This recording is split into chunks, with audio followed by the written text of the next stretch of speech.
Salut les apis, donc comme vous pouvez voir j'ai ressorti le bonnet. Ça fait une petite semaine dans le Pas-de-Calais, 5 degrés, pluie, vent, les abeilles sortent pas, on peut pas ouvrir les ruches. Pas de visite de printemps de prévu pour le moment. Apparemment la semaine prochaine ils annoncent des journées à 15 degrés, donc on va voir si on peut faire ça fissa. Voilà, donc aujourd'hui une petite vidéo sur débuter l'apiculture. On parle de la colonie.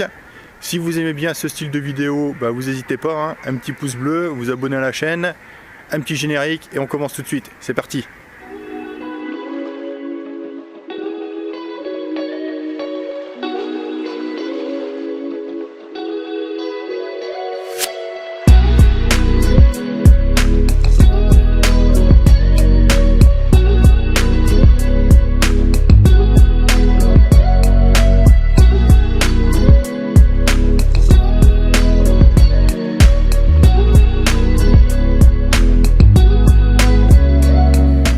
Les apis, aujourd'hui on va parler de la colonie. Alors tout d'abord, avant de commencer, une colonie c'est quoi? Alors une colonie d'abeilles, c'est un groupe d'abeilles composé d'une reine, d'ouvrières et de faux bourdons. Alors la reine, on la distingue par un abdomen qui est plus long et plus large que les ouvrières. Son rôle dans la ruche est de pondre pour assurer la pérennité de la ruche. Elle ne sort quasiment jamais de la ruche, seulement à deux moments de sa vie, pour se faire féconder et au moment d'un essaimage. Elle a une durée de vie de 5 ans et c'est la mère de toutes les abeilles, mâles ou femelles, à l'intérieur de la ruche. Elle a également un rôle de cohésion dans la ruche par les phéromones qu'elle dégage. Les ouvrières, c'est la caste la plus représentée au sein de la ruche. En pleine saison, environ entre 60 et 80 000 abeilles à l'intérieur de la ruche. Leur rôle, entretenir la ruche, fabriquer du miel, collecter du pollen. Elles ont une durée de vie de 4 à 5 semaines en saison et de 5 à 6 mois en hiver. Elles occupent différents métiers à différents stades de leur vie. Elles sont d'abord nettoyeuses, nourrices, maçonnes, magasinières, ventileuses, gardiennes et pour finir butineuses. Les faux bourdons, les mâles, sont au nombre de quelques milliers dans la ruche. Leur rôle, ne rien faire. Ah si, juste féconder la reine. Ils ne produisent pas de miel, ils ne peuvent même pas piquer, ils n'ont pas de dard.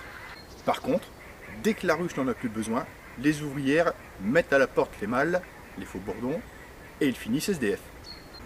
A savoir qu'entre la ponte de l'œuf et la naissance, pour une reine, il se passe 16 jours.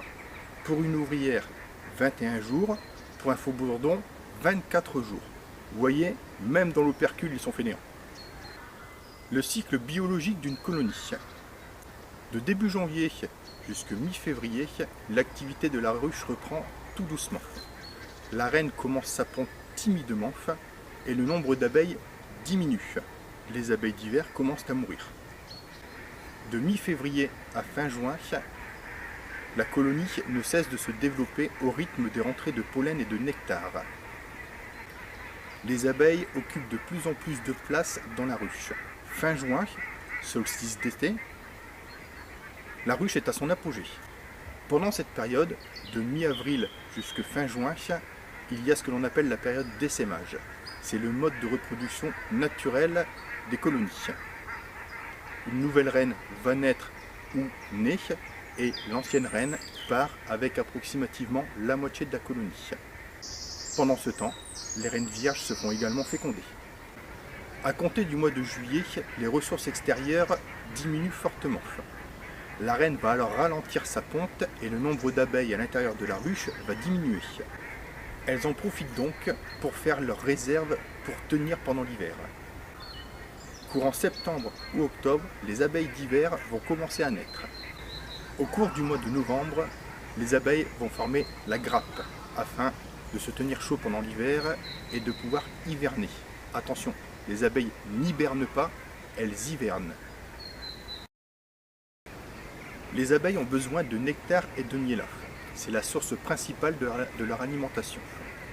Elles vont le collecter sur les fleurs et sur les arbres. Elles le ramènent ensuite à la ruche pour le transmettre aux magasinières qui vont enrichir ce nectar avec leurs enzymes. On appelle ça la trophalaxie. Une fois cet enrichissement réalisé, le nectar est stocké dans les alvéoles puis évaporer jusqu'à un taux d'humidité de 17 à 18%. On parle alors de miel. Source de protéines, minéraux et lipides, les abeilles ont également besoin de pollen. Il est très important pour l'alimentation de l'abeille. Pour le collecter, les abeilles butinent de fleur en fleur et amassent des micro-grains de pollen sur leurs poils, qu'elles rabattent ensuite sur leurs pattes arrière pour le stocker dans leur corbeille. Elles le ramènent ensuite à la ruche et le transmettent à une magasinière qui, elle, va le mélanger avec un peu de miel pour le stocker dans les alvéoles. On parle alors de pain d'abeille. Souvent oubliée par l'apiculteur, l'eau tient un rôle important dans la vie de l'abeille.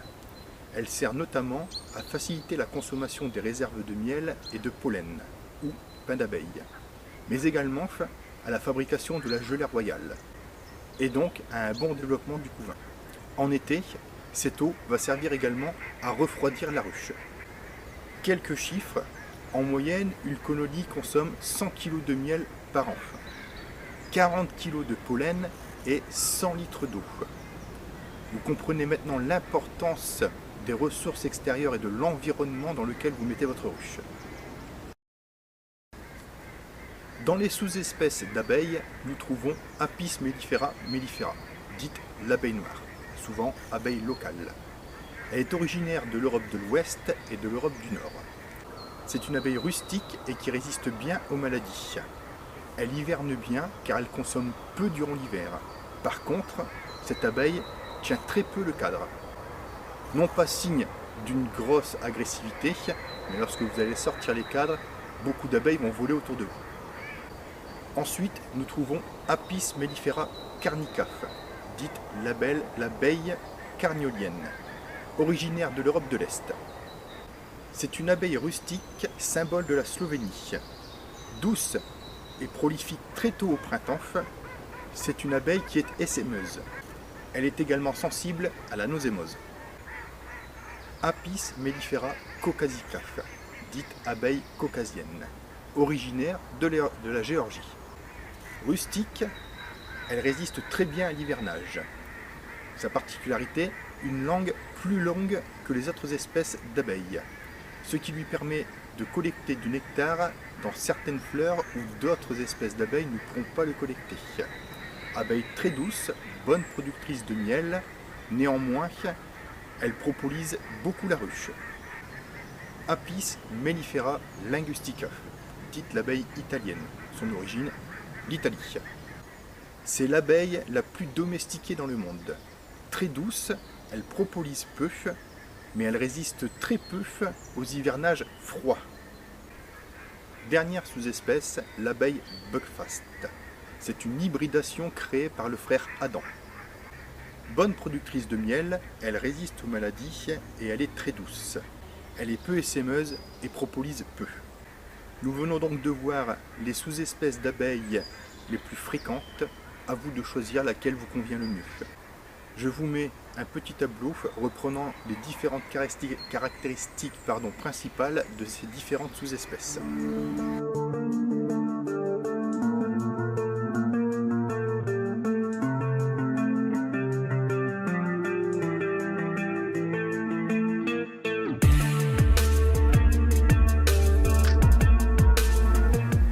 Nous allons voir combien de colonies je vous conseille pour débuter, où trouver ces colonies et surtout les pièges à éviter.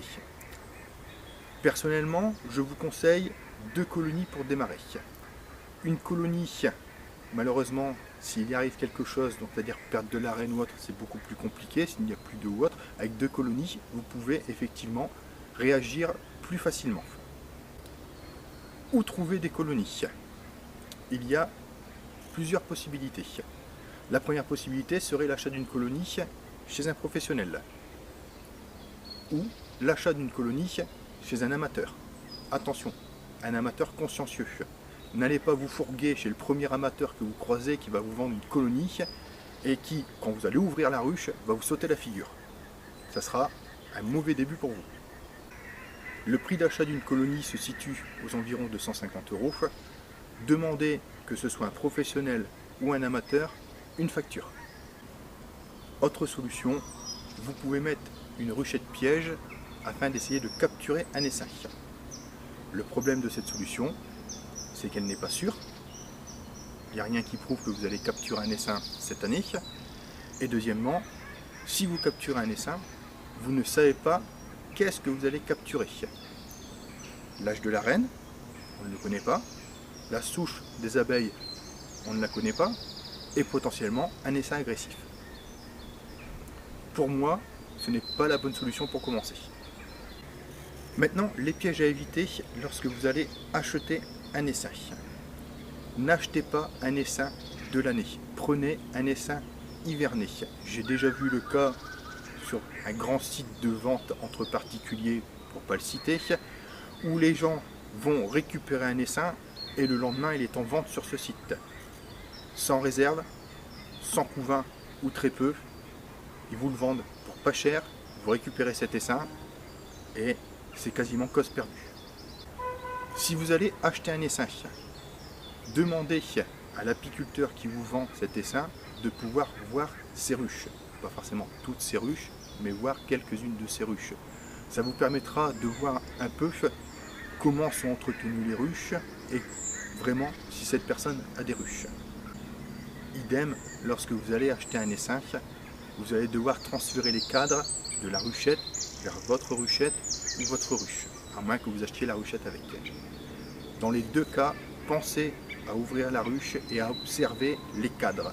Il doit y avoir de la réserve et au minimum 3 à 4 cadres de couvain dans la ruchette.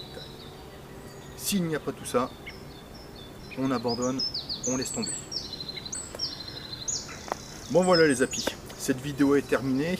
Alors, je sais, ça fait un petit moment qu'on n'a pas vu d'abeilles. Malheureusement, comme je vous disais au départ de la vidéo, 5 degrés dans le Pas-de-Calais, un temps gris, du vent, de la pluie, donc je ne peux pas ouvrir de ruche du tout. La seule chose que je peux faire, c'est regarder si les réserves sont bonnes pour les ruches. Alors je ne vais pas vous faire une vidéo toutes les semaines où je soulève le toit, je regarde s'il y a du candy, s'il y a encore des réserves, etc. Enfin voilà, ça n'amène rien du tout. Donc je préférais vous faire cette vidéo cette semaine. J'espère que cette vidéo, elle vous aura plu, que ça a pu vous apporter quelque chose. Si vous êtes débutant, que ça vous apprenne des choses. Comme je l'ai déjà dit dans la première vidéo, si vous ne l'avez pas vue, hop, je vous mets un petit lien, vous pouvez aller la voir. Je ne suis pas formateur et ces vidéos ne dispensent pas d'une formation. Voilà, je ne sais pas tout, j'ai encore beaucoup à apprendre. Et je pense que l'apiculture, on apprend toujours.